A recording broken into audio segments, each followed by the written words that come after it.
আজকে চারটে চতুষ্কোণে যে বিষয় নিয়ে কথা বলবো তা হলো এই মুহূর্তে পশ্চিমবঙ্গে রয়েছেন অমিত শাহ এবং বুঝতেই পারছেন কেন্দ্রের স্বরাষ্ট্রমন্ত্রী যখন কোনো রাজ্য সফরে যান তখন তার নির্দিষ্ট কিছু বক্তব্য থাকবে এবং বিশেষ করে যখন অপারেশন সিন্দুরের মতো এত বড় সাফল্য ভারতীয় সেনার এবং এই ঘটনার পরে প্রধানমন্ত্রী এসেছেন, তিনি তার মতো করে বক্তব্য রেখেছেন, দেশের স্বরাষ্ট্রমন্ত্রী এই মুহূর্তে এসেছেন, তার নির্দিষ্ট কিছু বক্তব্য থাকবেই। এখন কথা হচ্ছে যে এর যেমন একটা দিক রয়েছে তার পাশাপাশি যেখানে আমি আবার বলছি যেটা বারবার বলে থাকি যে ন্যাশনাল সিকিউরিটি সব থেকে বড় ইস্যু, ন্যাশনাল সিকিউরিটি, জাতীয় সুরক্ষা, জাতীয় নিরাপত্তা, সেখানে আমরা কেউ চাই না কোনো রকমের রাজনীতি হোক, কারণ রাজনৈতিক দল তাদের মতাদর্শ নিয়ে প্রত্যেকটি রাজ্যে তারা তাদের মতো করে নির্বাচনে প্রতিদ্বন্দ্বিতা করে বা তাদের নির্দিষ্ট কিছু মত থাকে। কিন্তু যখন দেশ সবার আগে, আমরা বারবার বলছি, যেটা আমরা দেখেওছি অভিষেক বন্দ্যোপাধ্যায় জাকার্তায় গিয়ে যে ধরনের বক্তব্য রাখছেন, বারবার বলছেন যে আমাদের হয়তো রাজনৈতিক মতপার্থক্য থাকতে পারে, কিন্তু দেশ নিয়ে যখন কথা হবে, দেশের সুরক্ষা নিয়ে যখন কথা হবে, দেশের স্বার্থ নিয়ে যখন কথা হবে, তখন এই সমস্ত কিছু পেছনে। আজকে স্বরাষ্ট্রমন্ত্রী যখন বক্তব্য রাখছেন তখন এমন কিছু কিছু বিষয় সামনে আসছে যেখান থেকে অনেকে এটা এইভাবে দেখছেন যারা রাজনীতি কারবারি রয়েছেন যে এর মধ্যে কোথাও একটা সূক্ষ্ম রাজনৈতিক বিষয় উঠে আসছে। আমি শোনাবো সেই বক্তব্যগুলো, কিন্তু তার আগে বলি, স্বরাষ্ট্রমন্ত্রী যখন এখানে রয়েছেন তখন খুব স্বাভাবিকভাবেই এই রাজ্যের একটা বিশাল অংশ, একটা বড় অংশ পড়শি দেশের সঙ্গে বর্ডার এলাকাটা শেয়ার হয়, আপনারা জানেন। এবং কিছুদিন আগে অজিত দোভাল তিনি এসেছিলেন, 27টি গোয়েন্দা সংস্থার সঙ্গে তিনি বৈঠক করেছিলেন এবং এখানেও কিন্তু সেই দেশের নিরাপত্তা, দেশের স্বার্থ জড়িত। স্বরাষ্ট্রমন্ত্রী এসেছেন, তিনি গুরুত্বপূর্ণ বৈঠকে বসতে পারেন এরকম একটা সম্ভাবনার কথা উঠে আসছে, যেখানে মুখ্য সচিব, স্বরাষ্ট্র সচিব, ডিজি তারা হয়তো উপস্থিত থাকবেন এবং আবারও সেই বর্ডার এলাকা অর্থাৎ উত্তরবঙ্গের একাধিক জেলা, দক্ষিণবঙ্গের বেশ কিছু জেলা যেগুলো পড়শি দেশ বাংলাদেশের সঙ্গে যার বর্ডার শেয়ার হয়, আপনারা জানেন। এবং এই বিষয়টাকে সামনে রেখে এই গুরুত্বপূর্ণ বৈঠকের সিদ্ধান্ত অমিত শাহজি নিতে পারেন এরকম একটা সূত্র মারফত জানতে পারা যাচ্ছে। সীমান্তে কাঁটাতার বসানো নিয়ে একটা দীর্ঘদিন ধরে সমস্যা চলছে, আলোচনা চলেছে, সেই আলোচনার মাধ্যমে সমাধান করার চেষ্টা হয়েছে। কেন্দ্রের তরফ থেকে সুপ্রিম কোর্টে হলফনামা দেওয়া হয়েছে, কিন্তু তারপরেও এই সমস্যার কোথাও একটা গিয়ে সমাধান হচ্ছে না। কিন্তু আবার বলবো, দেশের স্বার্থে, সুরক্ষার স্বার্থে এগুলো নিয়ে কথা বলা আশু প্রয়োজন হয়ে দাঁড়াচ্ছে।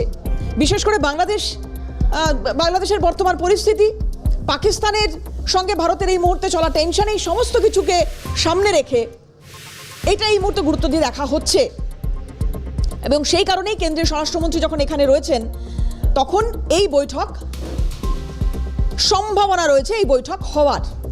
এটা যেমন একটা দিক, এদিকে যেমন আমরা নজর রাখবো, কিন্তু বারবার যেগুলো নিয়ে কথা হচ্ছে, আলোচনা হয়েছে যে এই পশ্চিমবঙ্গকে জঙ্গিরা কোথাও কি করিডোর হিসেবে ব্যবহার করছে।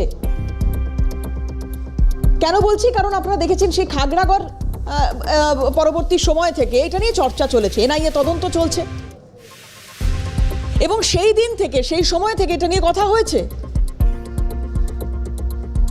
এই আনসারুল্লাহ বাংলা টিমের সদস্য, তারা এই বাংলার বুকে এসেছেন, থেকেছেন, বাংলাকে করিডোর করে অন্য রাজ্যে চলে গিয়েছেন, সেই ঘটনাও ঘটেছে। একাধিক জঙ্গি যাদের সরাসরি পাকিস্তান যোগ রয়েছে, সেরকম খবর আমরা দেখিয়েছি আপনাদের। বারবার এই ঘটনা যখন ঘটছে তখন কেন্দ্রীয় স্বরাষ্ট্রমন্ত্রী রয়েছেন, আর স্বাভাবিকভাবেই এই ধরনের বৈঠকগুলো তাৎপর্যপূর্ণ। কিন্তু এখানে দাঁড়িয়ে অমিত শাহজি যে মন্তব্য করছেন, সরাসরি মাননীয় মুখ্যমন্ত্রী মমতা বন্দ্যোপাধ্যায়ের দিকে তার অভিযোগের আঙুল। তিনি বলছেন খুব স্পষ্টভাবে, অমিত শাহজি যে কথা বলছেন যে জঙ্গিদের মারলে নাকি দিদির পেটে ব্যথা হয়, কোট আনকোট, জঙ্গিদের মারলে দিদির পেটে ব্যথা হয়। অমিত শাহজি কেন্দ্রের স্বরাষ্ট্রমন্ত্রী এখানে এসেছেন, ডেফিনেটলি অপারেশন সিন্দুরের সময় আমরা দেখেছিলাম যে ধর্ম জিজ্ঞাসা করে খুন করা হয়েছে, আজকে সেই প্রসঙ্গ উল্লেখ করেছেন এবং এই বক্তব্য রাখতে রাখতেই বিষয়টি কি কোথাও রাজনৈতিক হয়ে যাচ্ছে, কেন এই ধরনের মন্তব্য করলেন? এই বাংলার পর্যটকও রয়েছেন যারা অপারেশন সিন্দুরের সময় যাদেরকে খুন হতে হয়েছে, সেই প্রসঙ্গ উত্থাপন করেছেন এবং তারপর অমিত শাহর এই বক্তব্য কি বলেছেন কেন্দ্রীয় স্বরাষ্ট্রমন্ত্রী? দিদির পেটে ব্যথা হয়, আরেকবার একটু শোনাই আপনাদের, এবং স্বরাষ্ট্রমন্ত্রীর বক্তব্য কতটা তাৎপর্যপূর্ণ এই জায়গায় দাঁড়িয়ে, বা এটাকে কতটা আমল দিচ্ছে এই রাজ্যের শাসক দল, সেগুলো একটু জানার বা বোঝার চেষ্টা করব। কি বলেছেন অমিত শাহজি, দেখুন। अभी कुछ दिन पहले पहलगांव में 5 प्रेरित आतंकवादियों ने हमारे निर्दोष नागरिकों को, यात्रिकों को धर्म पूछ कर परिवार के सामने मार दिया। हमने सर्जिकल स्ट्राइक करी, एयर स्ट्राइक करी और अब ऑपरेशन सिंदूर कर 100 किलोमीटर अंदर जाकर उनके हेडक्वार्टर को ध्वस्त, सैकड़ों आतंकवादी मौत के घाट उतार दिए गए और दीदी के पेट में दर्द होता है। दीदी, इतना दर्द बंगाल का यात्री जब वहां मारे गए तब किया होता तो ठीक था। দেখুন, যারা রাজনীতি করেন, যাদের রাজনীতিরাই পেশা, তারা হয়তো এর অনেকগুলো ব্যাখ্যা সামনে আনতে পারেন। এখানে অমিত শাহজি খুব স্পষ্টভাবে এই বিষয়টি উল্লেখ করছেন, অর্থাৎ ধর্ম জিজ্ঞাসা করে খুন, যেটাকে প্রধানমন্ত্রী নরেন্দ্র মোদী, কেন্দ্রীয় স্বরাষ্ট্রমন্ত্রী অমিত শাহ যেখানেই যাচ্ছেন তাদের বক্তব্যে এই বিষয়টা স্থান পাচ্ছে। এবং এখানে যারা বিজেপি নেতৃত্ব রয়েছেন তারাও একাধিকবার এটা বলার চেষ্টা করেছেন বা এটা বলছেন যে ধর্ম জিজ্ঞাসা করে খুন করা হচ্ছে, একে একে পরিবারকে চোখের সামনে দেখতে হচ্ছে যে তাদের প্রিয়জনরা চলে যাচ্ছে। কিন্তু এই প্রসঙ্গ উল্লেখ করে মমতা বন্দ্যোপাধ্যায়ের উদ্দেশ্যে যে বক্তব্য কেন্দ্রীয় স্বরাষ্ট্রমন্ত্রী রাখছেন, যে জঙ্গিদের মারলে দিদির পেটে ব্যথা হয়, 2026 বিধানসভা নির্বাচনের আগে যখন অনেকেই একথা বলতে শুরু করেছেন যে ধর্মীয় মেরুকরণের ওপর ভিত্তি করেই এবারে এই নির্বাচনেই বৈতরণী পার করার চেষ্টা করতে পারে রাজনৈতিক দলগুলো, সেখানে এই রকম মন্তব্য বা এই মন্তব্যের ঝাঁজ আগামী দিন আরও বাড়বে কিনা, আজকে অমিত শাহজির এই সফরে সেই প্রশ্ন তুলে দিল। আমি আমাদের প্রতিনিধি প্রীতিশ বন্দ্যোপাধ্যায় রয়েছেন, একটু যাওয়ার চেষ্টা করব যে প্রীতিশ, এইটা তো প্রধানমন্ত্রী বা স্বরাষ্ট্রমন্ত্রীর সফর যদি সেভাবে দেখতে হয় বিধানসভা নির্বাচনের আগে, যদিও এটা নির্বাচনী সফর একেবারেই বলা যায় না, তবুও আগামী দিনে তো আরও হয়তো ওনারা এখানে আসবেন, প্রচার চলবে, কিন্তু অভিমুখটা কোথাও বেঁধে দেওয়া হচ্ছে 2026 নির্বাচনের আগে এই ধর্মীয় মেরুকরণ, সেই ধর্মীয় সুরসুরি এবং এর রাজনীতিকরণ, এটা কি কোথাও মনে করার কারণ তৈরি হচ্ছে প্রীতিশ?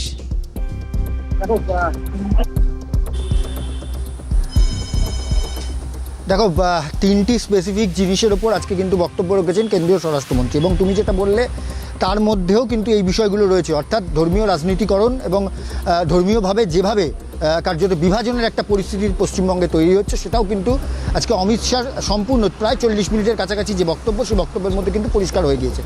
কেননা তিনি প্রথমত বলেছেন যে যেভাবে অপারেশন সিঁদুর হয়েছে এবং যেভাবে ধর্ম জিজ্ঞাসা করে কার্যত নির্বিচারে গুলি চালিয়ে নির্দোষ সাধারণ মানুষকে, সাধারণ ভারতবাসীকে যেভাবে হত্যা করা হয়েছে, সেই বিষয়টাকে প্রতিবাদ করে এবং সেই বিষয়ের প্রতিশোধ নেওয়ার জন্য দেশের প্রধানমন্ত্রী নরেন্দ্র মোদী তিনি পাকিস্তানে ঢুকেছেন এবং পাকিস্তানে ঢুকে মেরেছেন, এবং যারা জঙ্গিরা ছিলেন এবং জঙ্গিদের যেখানে আতুরঘর, সেখানে কিন্তু তিনি কার্যত ধ্বংসলীলা চালিয়েছেন দেশের প্রধানমন্ত্রী নরেন্দ্র মোদী এবং সর্বোপরি দেশের যে সেনাবাহিনী রয়েছে তারা।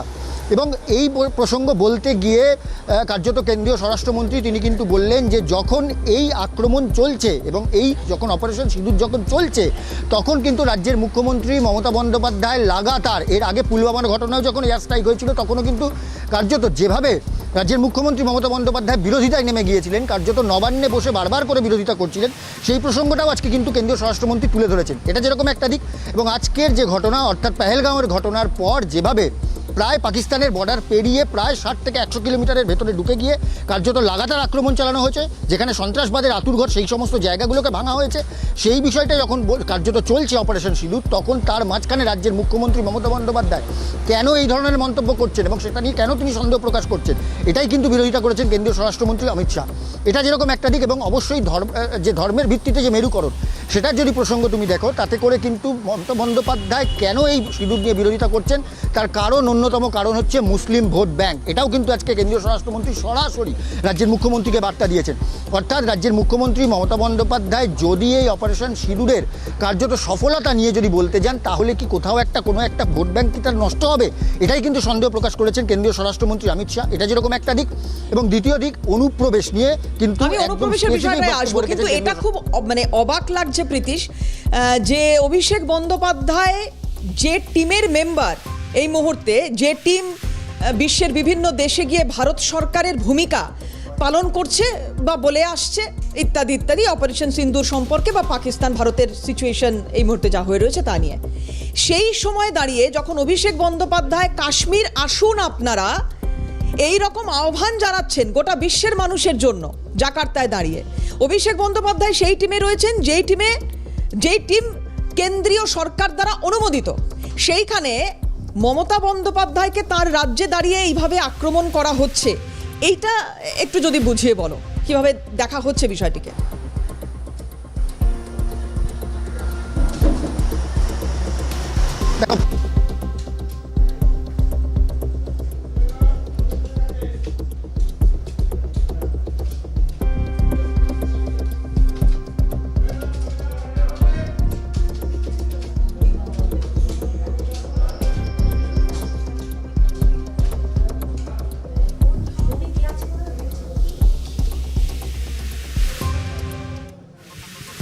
চেষ্টা করছি প্রীতিশের সঙ্গে কথা বলার, তার আগে জানিয়ে রাখি আপনাদের যে অমিত শাহজির এই সফর, যেখানে সরাসরি মুখ্যমন্ত্রী মমতা বন্দ্যোপাধ্যায়ের নাম করে আক্রমণ করছেন উনি, এবং একথা বলছেন যে জঙ্গিদের মারলে নাকি মমতা বন্দ্যোপাধ্যায়ের পেটে ব্যথা হয়, সেটার যেরকম ব্যাখ্যা প্রীতিশ দিচ্ছিল, আমি আবারও চেষ্টা করব প্রীতিশের সঙ্গে কথা বলার, কিন্তু তৃণমূলের তরফ থেকে এটা নিয়ে কি ভাবা হচ্ছে বা কিভাবে দেখা হচ্ছে অমিত শাহজির সফরে?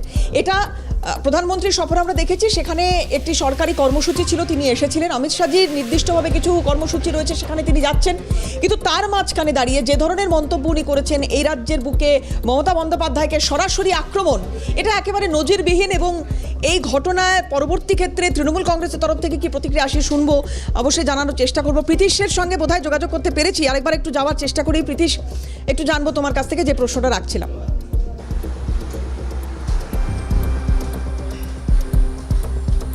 তাকে একদমই দেবারবি, যে প্রশ্ন তুমি করলে এবং যেটা আমি তোমাকে বলছিলাম, যে প্রথমে কিন্তু কেন্দ্রীয় সরকারের তরফ থেকে যার নাম কার্যত পাঠানো হয়েছিল, অর্থাৎ তৃণমূল যিনি সাংসদ অর্থাৎ ইউসুফ পাঠান, তার পরিবর্তে কিন্তু তৃণমূলের সর্বভারতীয় সাধারণ সম্পাদক তথা ডায়মন্ড হারবারের সাংসদ অভিষেক বন্দ্যোপাধ্যায়, তিনি এখন কার্যত প্রতিনিধিত্ব করছেন।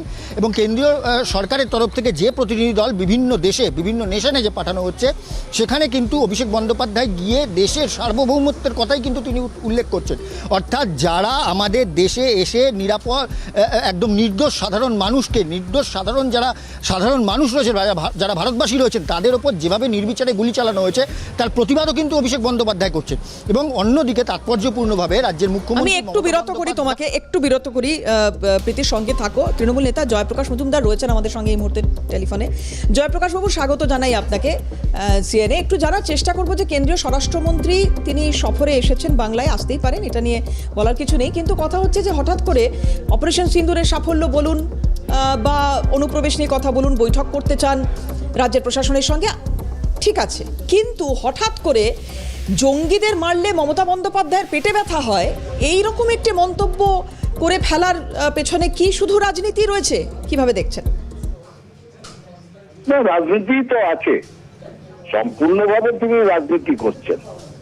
আজকে তিনি এসে বলছেন না যে কেন্দ্র বাংলাকে বঞ্চনা করে 2 লক্ষ কোটি টাকা, প্রায় 2 লক্ষ কোটি টাকা কেন বাকি রেখেছে, কেন বাংলার গরিব লোকদের পেটের ভাত কেড়ে নিয়েছেন, কেন বাংলার গরিব লোকদের মাথার ছাদ কেড়ে নিয়েছেন আবাস যোজনার টাকা না দিয়ে। কেন বাংলাকে শুকিয়ে মারার পরিকল্পনা করেছেন, অর্থনৈতিক অবরোধ কেন করেছেন? বাংলাকে এইভাবে বঞ্চনা করে আবার বাংলায় এসে বড় বড় কথা বলছেন। বাংলার উন্নয়ন মমতা বন্দ্যোপাধ্যায় করছেন, বাংলার মানুষের মাথার উপর ছাতা হয়ে আছেন মমতা বন্দ্যোপাধ্যায়। মমতা বন্দ্যোপাধ্যায় বলেছেন তো যে সাহস থাকলে কালকে নির্বাচন করুন না, আবার গোহারা হারাবো। 213 গোল দিয়েছিলাম আগের বার, এবার 235-এর বেশি। সাহস আছে নির্বাচন করানোর? আর সব থেকে বড় কথা, নির্বাচন করা হয়, জাতীয় নির্বাচন কমিশন নির্বাচন করেন কেন্দ্রীয় বাহিনী দিয়ে। তারপরেও এক কথা বলেন কেন, হেরে গিয়ে মানে ছিচকা দুনের মতন এমা পারলাম না, হিংসা হয়েছে নির্বাচনে। একটা অপদার্থ গৃহমন্ত্রী বর্ডার পাহারা দিতে পারেন না, বলেন রোহিঙ্গা আসছে, অনুপ্রবেশকারী আসছে, আর ওনারই বাহিনী, কেন্দ্রীয় বাহিনী, তারা বর্ডার পাহারা দেয়, বর্ডার সিকিউরিটি ফোর্স। নিজের কাজটা ভালো করে করুন, অন্যের কাজ যে বলছেন বাংলার মানুষ জানে কার উপরে ভরসা করতে হয়। আপনাদের মতন মানে অমিত শাহের মতন এই ভোট পাখি, পরিযায়ী পাখি, তাদের কথায় বাংলায় ভোট হয় না। যে কারণে 2021-এ হেরেছিলেন, আর তারপর থেকে আজ পর্যন্ত একটা উপনির্বাচন জিততে পারেননি।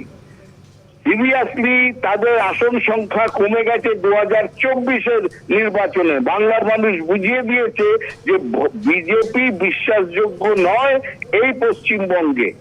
তারপরে আবার বড় বড় কথা কি, এইসব করে লাভ নেই কোনো। আজকে এসছেন, কালকে আবার চলে যাবেন। এদের দ্বারা বাংলায় বিজেপি যদি রাজনীতি করার স্বপ্ন দেখে, সেটা দুঃস্বপ্ন হয়ে উঠবে। আমি আপনাদের চ্যানেলে শুধু একটা কথা মনে করাতে চাই অমিত শাহকে। 2021-এ 2রা মে বিকেল 4:30-5 কেন ফোন করে বলতে হয়েছিল जयप्रकाश जी को बोल दीजिए एक प्रेस कॉन्फ्रेंस करके ममता जी को हार्दिक शुभेच्छा देने के लिए, যে জিত के लिए। মনে নেই সেদিনটার কথা? আবার 2026-এ একই কথা বলতে হবে। 23টা কি 24টা হয়তো সাকুল্যে পাবেন সিট, তা নাও পেতে পারেন। আবার বলতে হবে মমতা জি কো হার্দিক শুভেচ্ছা জ্ঞাপন कीजिए। এই হবে বিজেপির ভবিষ্যৎ। অনেক ধন্যবাদ জয়প্রকাশ দা। জয়প্রকাশ মজুমদার তৃণমূল নেতা আমাদের সঙ্গে ছিলেন টেলিফোনে। প্রীতিশ রয়েছেন, প্রীতিশের সঙ্গে কথা বলবো। এবং প্রীতিশ, যেটা তুমি বলার চেষ্টা করছিলে যে অনুপ্রবেশ এই মুহূর্তে, যেটা জয়প্রকাশ বাবু বলছেন যে অনুপ্রবেশ এই মুহূর্তে একটা সমস্যার, যেটা নাকি কেন্দ্রীয় স্বরাষ্ট্রমন্ত্রী আটকাতে পারছেন না। আজকে যে ঘোষণা বা এখনো পর্যন্ত যে সম্ভাবনাটার কথা উঠে আসছে, তা হচ্ছে একটা গুরুত্বপূর্ণ বৈঠক অমিত শাহজি করতে পারেন। সেই সম্পর্কে কোনো তথ্য পাচ্ছ?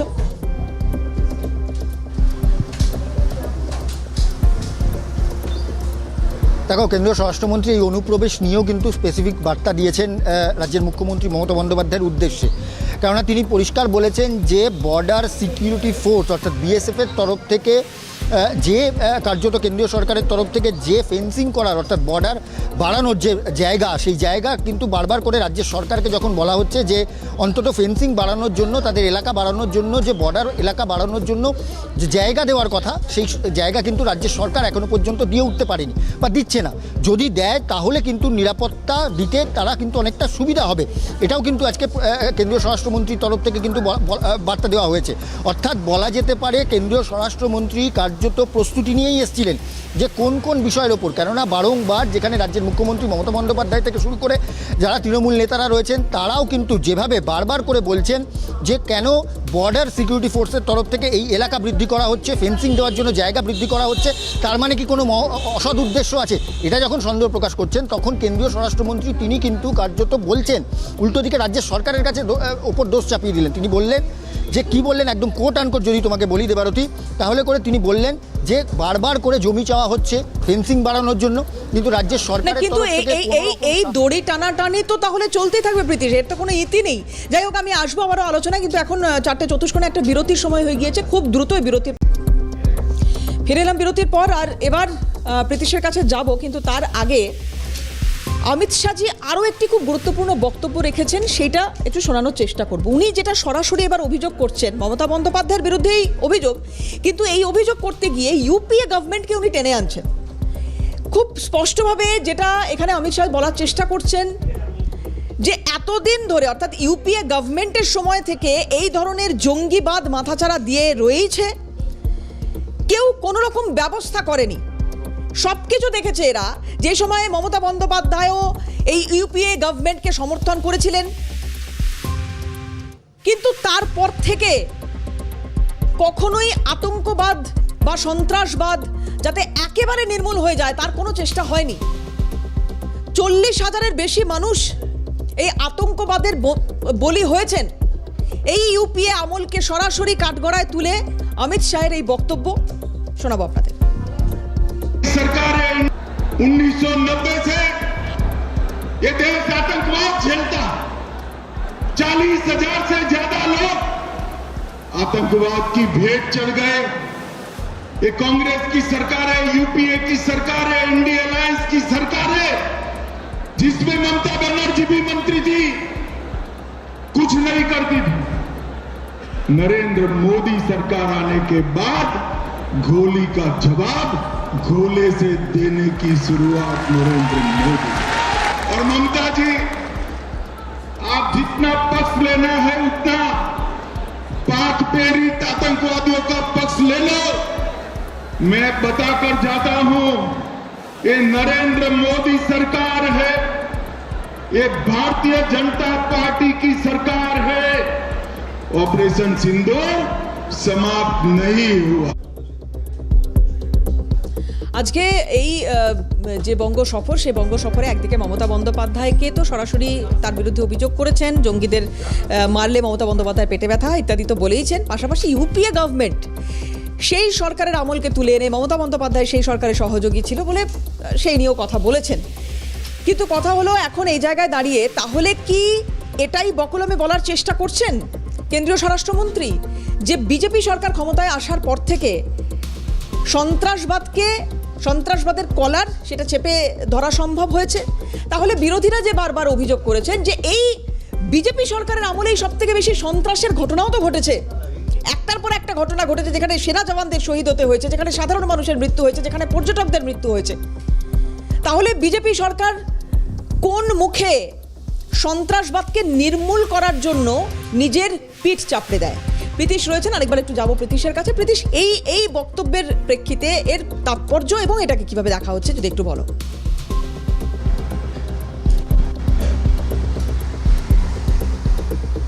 দেখো, কেন্দ্রীয় স্বরাষ্ট্রমন্ত্রী তিনি কিন্তু এই অর্থাৎ অপারেশন সিঁদুর নিয়ে যে মন্তব্য, সেই মন্তব্যের ক্ষেত্রে বা অপারেশন সিঁদুরের যে সাফল্য, সেই সাফল্যের কিন্তু কার্যত বিস্তারিত বিবরণ আজকে দিয়েছেন। এবং এই বিস্তারিত বিবরণের মাঝখানে কিন্তু তিনি ইউপিএ গভর্নমেন্টের, অর্থাৎ তুমি যেটা বলছিলে, এবং ইউপিএ সরকারের অর্থাৎ কংগ্রেসের যখন সরকার ছিল, যখন কার্যত শরিক হিসেবে রাজ্যের মুখ্যমন্ত্রী মমতা বন্দ্যোপাধ্যায় অর্থাৎ তৃণমূল কংগ্রেস যখন ছিল, তখন কেন এই জঙ্গিবাদের একেবারে সমূলের নিপাত করা বা একদম বিনাশ করা সেটা কেন করা হয়নি, এটা নিয়েও কিন্তু কার্যত আজকে কেন্দ্রীয় স্বরাষ্ট্রমন্ত্রী তিনি কিন্তু বলেছেন। তবে আদতে এই বিষয়টাকে তুমি যেটা বললে সেটাও কিন্তু অবশ্যই ঠিক যে বিভিন্ন সময়ে ইউপিএ গভর্নমেন্টের পর এনডিএ সরকার বা বিজেপির একক সরকার যেভাবে যখন হয়েছে, তারপর থেকে কিন্তু জঙ্গিরা যেভাবে কার্যত ভারতীয় সেনার ওপর আক্রমণ করেছেন এবং আক্রমণ করাতে একাধিক সেনাবাহিনীর মৃত্যু ঘটেছে এবং পাল্টা কিন্তু বিজেপির তরফ থেকে। আমি একটু বিরত করি তোমাকে, সঙ্গে থাকো। এই মুহূর্তে কংগ্রেস মুখপাত্র সৌম্য আইচ রয়েছেন আমাদের সঙ্গে। সৌম্যদা, স্বাগত জানাই সিএনএ। জানার চেষ্টা করব, স্বরাষ্ট্রমন্ত্রী এখানে এসেছেন, ডেফিনেটলি দেশের নিরাপত্তা নিয়ে যখন বৈঠকের কথা উনি বলছেন সেটা একটা দিক, দেশের নিরাপত্তার স্বার্থে বেশ কিছু পদক্ষেপ নেওয়ার কথা হয়তো আগামী সময় আমরা দেখতে পাবো, বলবেন, সেটাও হতে পারে। কিন্তু এখানে এসে অভিযোগ উঠছে যে এটা কি শুধুমাত্র সেই সংক্রান্তই সফর, নাকি এর মধ্যেও কোথাও রাজনীতি ঢুকে যাচ্ছে? কারণ একদিকে যেমন মমতা বন্দ্যোপাধ্যায়ের বিরুদ্ধে সরাসরি অভিযোগ করছেন, জঙ্গি মারতে গেলে মমতা বন্দ্যোপাধ্যায় পেটে ব্যথা ইত্যাদি কথা বলছেন, পাশাপাশি ইউপিএ গভর্নমেন্টকে উনি টেনে এনেছেন, বলছেন যে ইউপিএ গভর্নমেন্টের সময় মমতা বন্দ্যোপাধ্যায়ের সহযোগী ছিলেন এবং সেই সময় থেকে কিন্তু 40,000 মানুষের মৃত্যু হয়েছে এই আতঙ্কবাদের জন্য, কেউ কোনো পদক্ষেপ নেয়নি, স্টেপ নেয়নি। কিভাবে দেখছেন? ফাঁকা কলসির আওয়াজ বেশি হয়, ফাঁকা কলসির আওয়াজ বেশি হয়। এই উদরপিণ্ডি বুদোর ঘাড়ে চড়াচ্ছেন, ইতিহাস, ভূগোল, বিজ্ঞান কিছুই তো জানেন না, এসব কথাবার্তা বলছেন। পুরোপন্থায় ভারতবর্ষে দুটো প্রধানমন্ত্রীর মৃত্যু হয়েছে, মুখ্যমন্ত্রী মৃত্যু হয়েছে। আসলে না জানাটা দুর্বলতায় রূপান্তরিত হয়েছে, এসব কথাবার্তা বলছেন। উড়ি, পেহেলগাঁও সব তো ইউপি আমলেই হয়েছে, তাই না? আর এই যে পেহেলগাঁওয়ের ঘটনা, উড়ির ঘটনা, একটার পর একটা 43 জন জঙ্গি মারা গেল, মানে আমাদের দেশের সেনানী মারা গেল RDX এ, এগুলো সব ইউপি আমলেই হয়েছে। তারপরে পাঠানকোটের হামলা কবে হয়েছে? ইউপি আমলেই হয়েছে, তাই না? ইতিহাস ভূগোলের তো জ্ঞান তো এই পর্যন্তই। এই যে 4 জন উগ্রপন্থীকে কান্দাহার বিমান অপহরণের সময় ছেড়ে দেওয়া হয়েছিল, ওটা তো ইউপিএ গভর্নমেন্টের সময় হয়েছিল, তাই না? তো আসলে এই জয়েন্ট পার্লামেন্টারি সেশন ডেকে অনেক প্রশ্নের উত্তর দিতে পারবেন না বলেই এখন এসব উদরপিণ্ডি বুদর ঘাড়ে চড়াচ্ছেন। আর রাজনীতি, মায়ের সঙ্গে দেখা করতে গেলেও যারা ক্যামেরাম্যান নিয়ে যায়, তাদের কাছে রাজনীতিটা তো খুবই সামান্য ব্যাপার। সৌম্যদা অনেক ধন্যবাদ সময় দেওয়ার জন্য। সৌম্য আইচ ছিলেন আমাদের সঙ্গে, কংগ্রেস মুখপাত্র। প্রীতিশ আমাদের সঙ্গে ছিলেন, প্রত্যন্ত প্রীতিশকে ধন্যবাদ জানাচ্ছি। যারা নিন্দুক তারা তো বিভিন্ন রকম কথা বলবে, অনেকে এখনো এই পর্যন্ত শোনার পরেও বলছেন যে যাই হয়ে যাক না কেন 4 জন জঙ্গি পেহেলগাঁওয়ে, তারা কিন্তু আজও ধরা পড়েনি। 4টে চতুষ্কোণ এখানে শেষ করছি। অন্যান্য সব খবরের জন্য চোখ থাকুক।